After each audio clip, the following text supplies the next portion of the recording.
My name is Hassan Nomaina. I'm a lawyer. I'm the Executive Director of Asbel Support Initiative. I also run a social impact business called Huma Laundromat. What inspired me to take on sexual gender-based violence? I think it's the understanding that women are not necessarily existing in the public space as they should because of this overwhelming threat of sexual gender-based violence. And I really love to see women everywhere. I like to see women in pulpits. I like to see women in cockpits, that's as pilots. I like to see women, as judges, as lawyers. I like to see women everywhere, So women really existing and taking over the public space. And I've realized that for us to have that, for us to achieve SDG 5, gender equality, we must ensure that we erode sexual gender-based violence from our community. This is #50 African Stories. 27 stories discovered, 23 to go. Prepare to be inspired. It's time to talk. When I was a child, I could talk. I talk a lot. So they say, listen, you just have to study law. I remember when I was in Queen's College, Lagos, so these students would come to the school during weekend for me to teach them government. I loved government as a subject. After teaching one time, someone looked at me, her name is Adela, and she said, if you don't study law, you've wasted your life. And I think I took that quite seriously. And maybe because at that time, she was marveled with my understanding of concepts that perhaps she found difficult.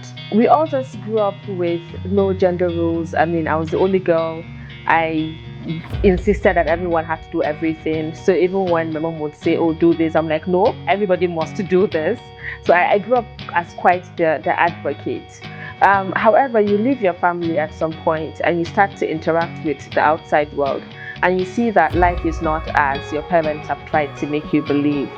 And you realize that you're not going to live within the confines of your family forever, that you're forced to live outside of that cocoon. And outside of the cocoon is always such a hard place for one to live in, because then you're now faced with so many characters, so many behaviors, so many, oh, you can't do this because you're a woman, or you're not allowed to, or this, or that. I'm like, listen, this is going to be a long fight, but I have to fight it because no. No one is about to just, change what it is that I've wanted to do or just wanted to exist.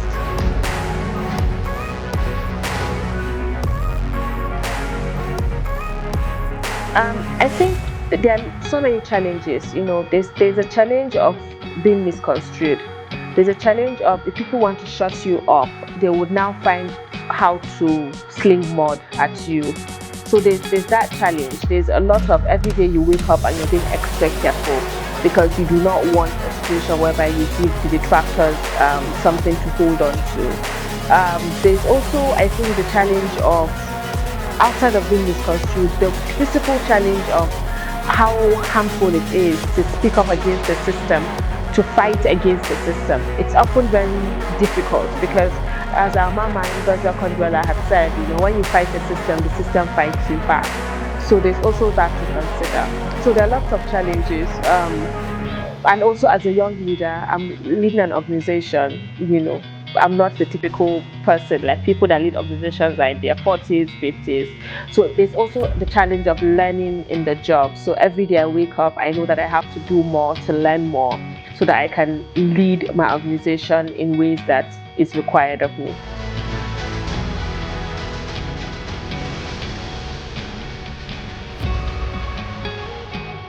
I think for me the future is the realization of our vision statement at Asbel Support Initiative.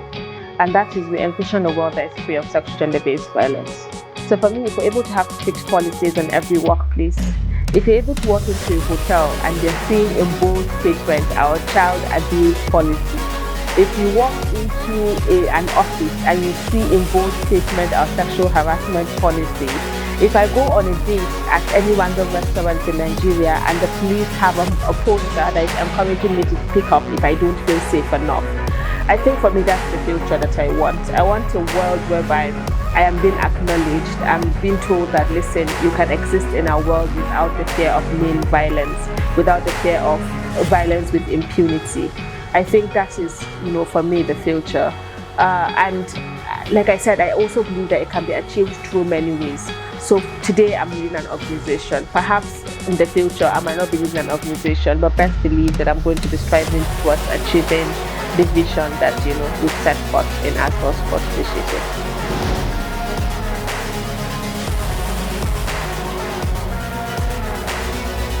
I am an African, and this is my story.